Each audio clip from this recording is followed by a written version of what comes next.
Ingna ay utak mahut ingkani luchunat hum el wolis bashal. Tia bashal ama tutsabah uts uhulu wolis bashal ti ut ingkani bashal. Kutsabah utsi umanek in kukikilangkal ti uyoten. Ti upolojime tu cho ukilis winkilish balanke. Bolonu pa kaltso kuya lalushikin. Ete tu pa ti kusutukin. Ushikilu kich kelemcha kiluchununak. Ka upul wolis bashal taktutuch ukilish pish ot elukuchil bashal. Ya desde las épocas prehispánicas, el estudio de los astros era parte importante de la actividad de los sacerdotes, que llegaron a determinar los ciclos de algunos de ellos con asombrosa precisión. Estos conocimientos han trascendido la prueba del tiempo y continúan siendo fuente de estudio para los científicos actuales. La observación de los astros jugó un papel fundamental en el desarrollo de la civilización mesoamericana. La astronomía ha estado siempre presente en la vida cultural de los mexicanos. El universo es el resultado de una serie de oposiciones o de luchas de dos pares complementarios, que pueden ser el día, la noche, la oscuridad, la luz, lo masculino, lo femenino, lo celeste, lo terrestre. De hecho, todo comienza para los mexicas con un dios, con una deidad llamada Ometeotl, que significa Dios dos o Dios de la dualidad, el cual tiene dos aspectos, Ometecuhtli, que es el aspecto masculino, y Omecihuatl, que es el aspecto femenino, y que da a luz a cuatro primeros dioses que en la mitología náhuatl o azteca se llaman los cuatro Tezcatlipocas. Estos cuatro primeros dioses, cada uno se vincula con un rumbo del universo, con un rumbo cardinal y también con distintos colores simbólicos que pues el oriente se asocia muchas veces con el rojo en muchas culturas mesoamericanas, el norte con el blanco, el oeste con el negro y el sur con el amarillo. Esa división de la unidad en una dualidad y después en cuatro es una característica de la religión mesoamericana o de las religiones mesoamericanas, a partir de la que da luz a estos cuatro aspectos de la divinidad asociados con los cuatro rumbos. Dos de esos aspectos, que son el Tezcatlipoca blanco y el Tezcatlipoca negro, que simbolizan la luz y la oscuridad, van a crear diferentes universos subsecuentes. Parece ser que para la religión mesoamericana, todo lo que vemos en el universo, en el cosmos, todos los elementos que podemos apreciar y también los que no podemos apreciar, porque hay elementos invisibles para el ser humano, de alguna manera siempre han estado allí. No existe para ellos una creación ex nihilo, o sea, de la nada. Lo único que ocurre es que los dioses los ordenan, que constituyen las creaciones de los universos subsecuentes, y estos universos ordenados poco a poco van envejeciendo con el paso del tiempo, y el envejecimiento no es otra cosa sino la desorganización de los componentes ordenados. Llega un momento en el que están tan desordenados, tan envejecidos, que tienen que ser destruidos estos universos, y nuevamente los dioses los vuelven a ordenar. Entonces, dos de estos cuatro dioses Tezcatlipocas, que representan la luz y la oscuridad, se van a alternar para crear el cosmos o el universo en cuatro diferentes versiones, y así sucesivamente. En la mitología de los nahuas, estas diferentes ordenaciones del universo se conocen como los soles cosmogónicos, los cuatro soles cosmogónicos. Y si nosotros vemos la gran piedra del sol que está en el Museo Nacional de Antropología, el llamado calendario azteca, eso es lo que representa. Representa en el centro la quinta ordenación, que es el quinto universo en el cual nosotros habitamos, que fue ordenado por el Tezcatlipoca blanco, que es Quetzalcóatl, y los mitos relacionados con la quinta ordenación, que es en donde estamos los seres humanos actualmente, son los más detallados, puesto que son los más cercanos a nosotros. en términos de tiempo para los nahuas, y el universo así ordenado va a tener dos ámbitos. Un ámbito donde viven las criaturas, incluyendo los seres humanos, que se compone por la Tierra, pero más allá del cuarto nivel, comienzan otros 9 cielos, a donde ya no habitan seres creados. Ya no hay fenómenos meteorológicos, ni astronómicos, ni hay seres creados. Esos 9 cielos superiores, hasta el número 13, corresponden al lugar donde habitan los dioses y los ancestros. Del mismo modo, debajo de la tierra, donde habitan las criaturas, hay 9 pisos subterráneos oscuros, 9 inframundos, donde también habitan los dioses y los ancestros, los espíritus, ¿sí? Entonces, digamos que el universo tiene dos partes. Una donde viven las criaturas, que está en medio del cosmos, y otra donde viven los dioses y seres portentosos que cuya existencia precedió a la creación. Estos dioses viven tanto arriba como abajo. Cuando es de noche, ellos conciben que el inframundo está arriba, de tal manera que las estrellas son los habitantes del inframundo que podemos apreciar, ¿sí? Entonces, dentro de esa concepción del universo que llamamos cosmología, que es la visión de la estructura del universo y del cosmos, también juega un papel importante la astronomía y sus concepciones sobre los elementos celestes. Los estudios sobre los astros que realizaron nuestros antepasados mesoamericanos siguen sorprendiendo a los científicos de la era moderna. Su obsesión por el movimiento de los cuerpos celestes se basaba en la concepción cíclica de su propia historia, y la astronomía fue la herramienta que utilizaron para conocer la influencia de los astros sobre el mundo, sin saber el camino tan importante que trazaron en los primeros estudios del universo. Ellos observaron que todo cuanto existe se somete a un ciclo repetitivo. El Sol, que es el astro más importante para la religión mesoamericana, para ellos todos los días tiene una batalla, una lucha por sobrevivir, que no es sino la lucha por la vida, ¿sí? Ellos piensan que por la mañana, cuando nace el sol, ha vencido a las fuerzas de la muerte, nace por el oriente, que es el rumbo del renacimiento. En la mañana, en la madrugada, cuando va amaneciendo, el horizonte se pone rojo cuando va naciendo el sol, por eso es rojo.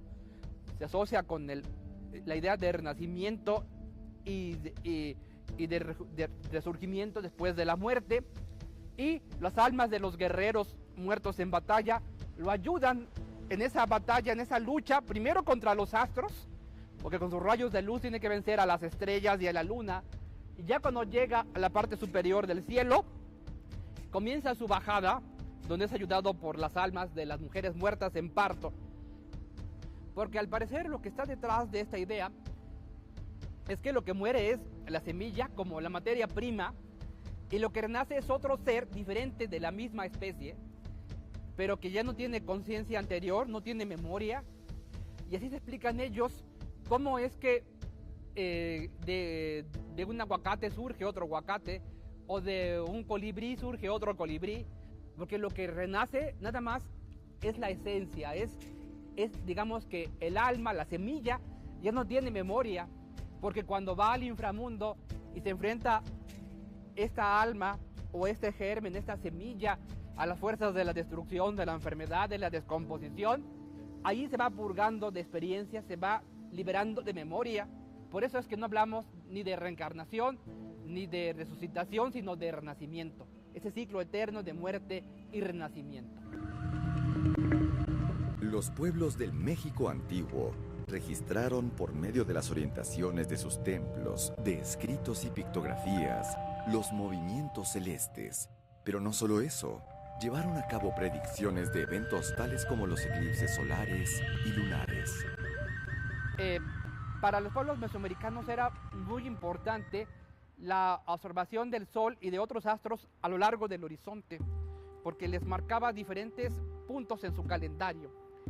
Y tenemos, por ejemplo, en el Petén, en Guatemala, hacia el año 600 a.C., la construcción de lo que los arqueólogos conocen como los grupos E.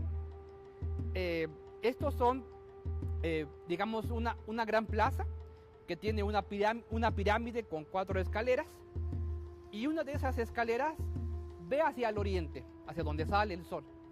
Y del otro lado de la plaza hay una plataforma alargada con 3 templos, de tal manera que alguien ubicado en la escalera del oriente de esa pirámide puede observar cómo el sol se mueve a lo largo del horizonte a través del año, de tal manera que estos extremos hacia el norte y hacia el sur, que son los solsticios de invierno y de verano, son los que dividen el universo en 4 esquinas, ¿sí?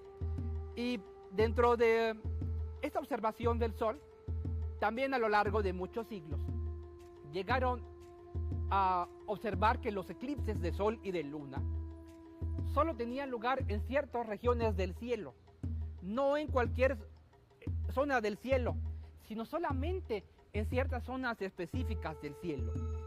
Y al registrar de alguna manera todos los lugares donde hubo eclipses a lo largo de muchos siglos, tanto de sol y de luna, llegaron a darse cuenta que no era otra cosa sino el camino del sol en el cielo, lo que la astronomía actual conoce como eclíptica. Para ellos los eclipses eran de vital importancia porque eran peligrosísimos. Pensaban que durante los eclipses el sol o la luna eran mordidos por un gran animal. Acordémonos que la umbra es como la mordida de un gran animal. Entonces su misión era pronosticar los eclipses y prepararse para ello. Y a través de muchos rituales que hacían los sacerdotes y gobernantes mayas, y el pueblo también hacía ruido y escándalo, dicen los cronistas de la época colonial, que salían con sus cazuelas para ahuyentar al animal y que no se comiera al sol o a la luna, ¿no? A través de esto, ellos aseguraban la permanencia del universo, ¿sí? De tal manera que para ellos era una necesidad vital saber cuándo iba a haber un eclipse. Y ese es uno de los conocimientos más difíciles de alcanzar para una sociedad antigua que no tiene telescopios, que no usa lentes de aumento, porque toda la astronomía de los mesoamericanos era una astronomía a simple vista, por observación, y los lugares a lo largo del horizonte, las montañas o el relieve, eran importantísimos para marcar los puntos de salida o de entrada de los astros.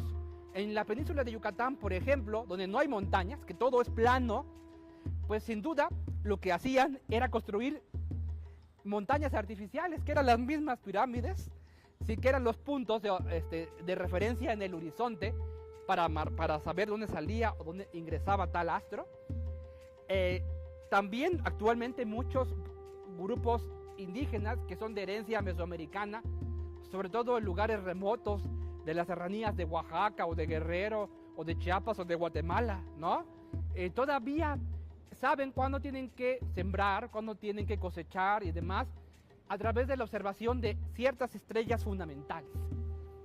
Y otros astros muy importantes que los mesoamericanos observaron son los planetas. Estas estrellas móviles que no se mueven junto con las constelaciones, sino que ellos veían que tenían ciclos diferentes, y el más brillante de esos planetas era Venus. A Venus le atribuyeron muchos usos, pero muchísimos, porque observaron que como estrella de la mañana, en su aspecto matutino, salía antes del Sol, justamente en el mismo camino del Sol, y por eso lo consideraron el hermano mayor del Sol. O en su aspecto vespertino, cuando era estrella de la tarde, perseguía al Sol, primero se escondía el Sol y luego Venus iba tras él. Y nunca se separaba del Sol, de manera que lo consideraban el hermano mayor del Sol, aunque era físicamente más pequeño que el Sol. Y comenzó a asociarse la estrella de la mañana con el destino, pero también con el sacrificio humano para aplacar la furia de la estrella matutina. Y sabemos que esta creencia, que comenzó como por el año 840, 850 después de Cristo, todavía existía 1000 años después.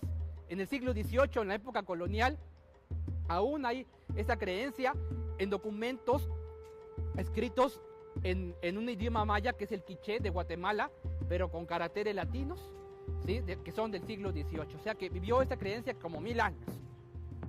Uno de los documentos más importantes que ha perdurado hasta la actualidad es el Códice Dresden, que contiene tablas astronómicas de gran precisión y en el cual se pueden encontrar varias cosas de interés, como la representación de las fases lunares en la que se incluyen intervalos con los eclipses. Otro estudio de interés incluido en dicho códice es el que se relaciona con el movimiento de traslación del planeta Venus. Nuestra percepción sobre las ruinas arqueológicas de los mayas ha cambiado mucho con el tiempo.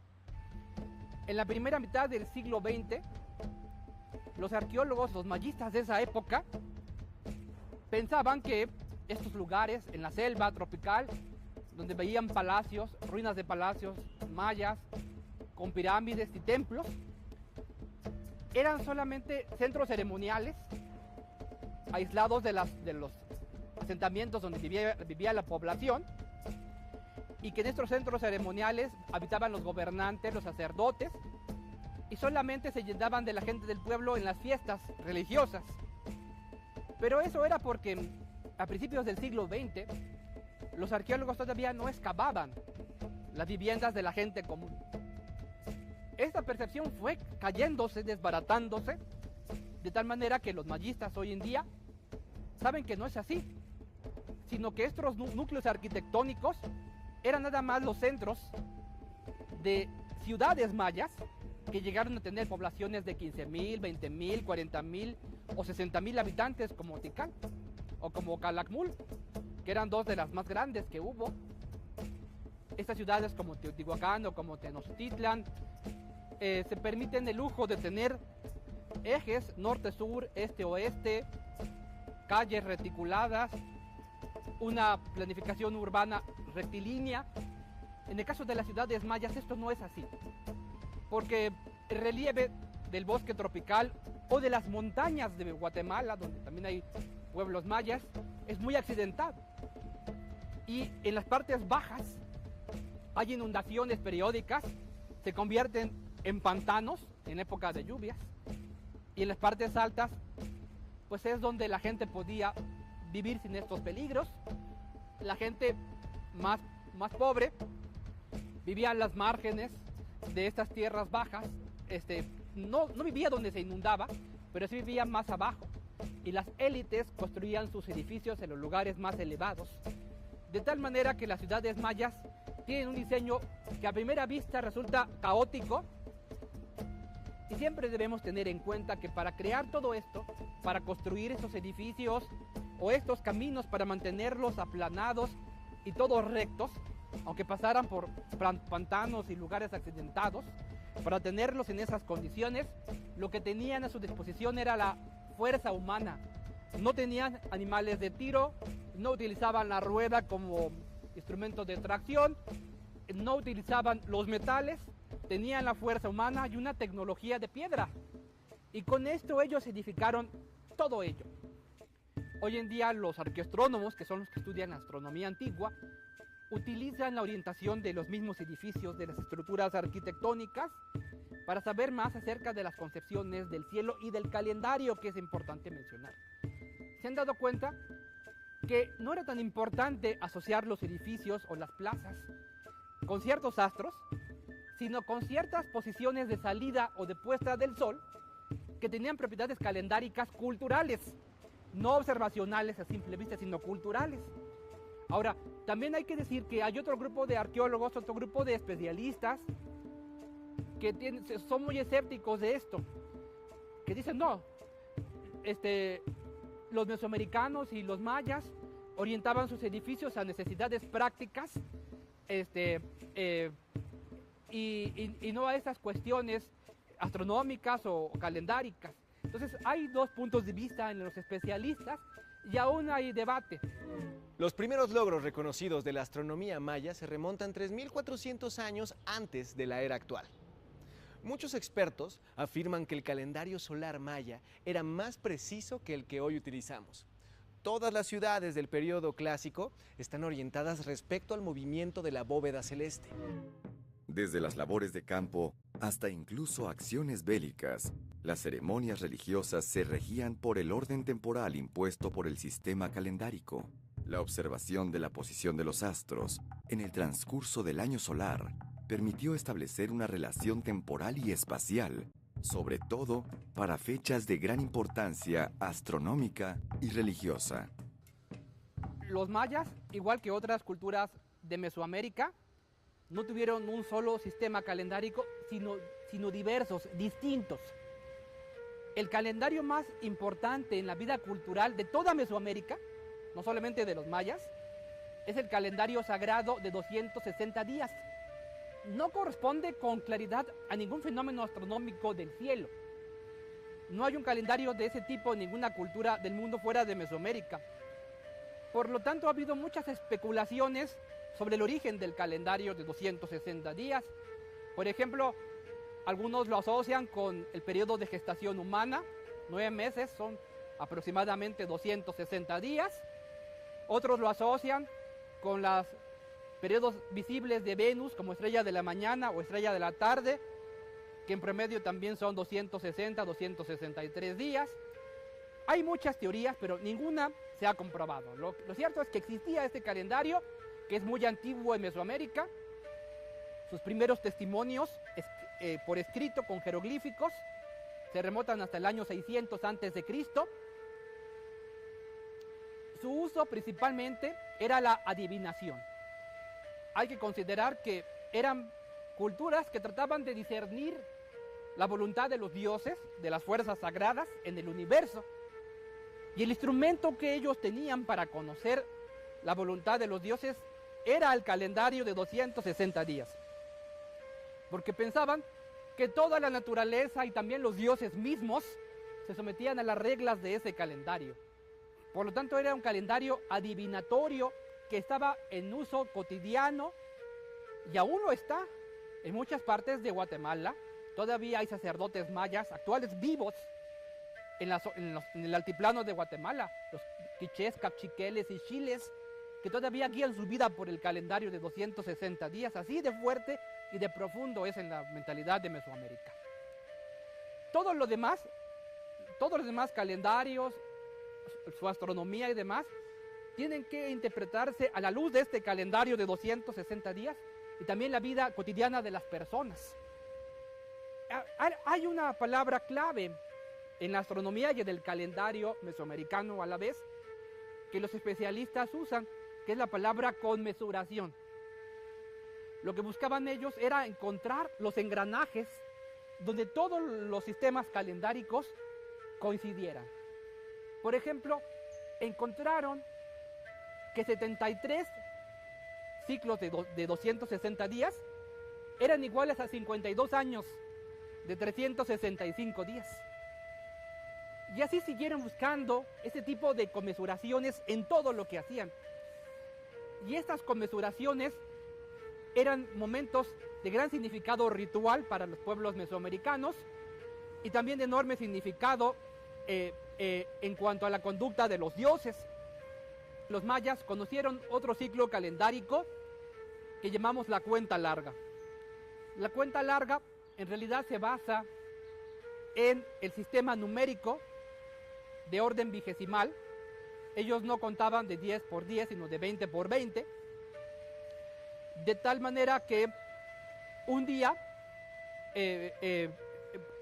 al término de 20 días, formaba un mes y 18 meses formaban un año de 360 días. Entonces llegaron a escalar 5 posiciones: el día, el mes, el año, la veintena de año y la veintena de año, para formar un ciclo lineal, de cómputo lineal de tiempo ininterrumpido, que partía de una fecha mítica, de una fecha que llamamos una fecha era, que hoy los mayistas saben que es el 13 de agosto de 3114 a.C.